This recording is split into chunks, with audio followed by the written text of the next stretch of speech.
Pak na pak sa madlang people ang pag-joke ng phenomenal box office star na si Vice Ganda tungkol sa kinasangkutang kontrobersya kamakailan ni Julian San Jose. Sa nakaraang episode ng Tawag ng Tanghalan sa ABS-CBN at GMA Noontime Program Night Showtime, nagbitiw ng punchline si Vice na may connect sa pagkanta sa loob ng simbahan. Pinuri-puri ng TV host comedian ang contestant sa pagkanta nito ng You Are My Destiny ni Paul Anka. Para raw panglinggo talaga ang boses nito. Ibig sabihin pwedeng-pwede raw sa simbahan ang voice nito.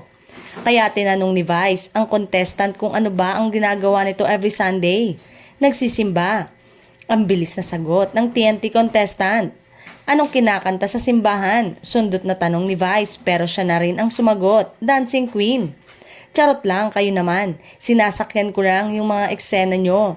Ang natatawa pang hirit ng TV host comedian.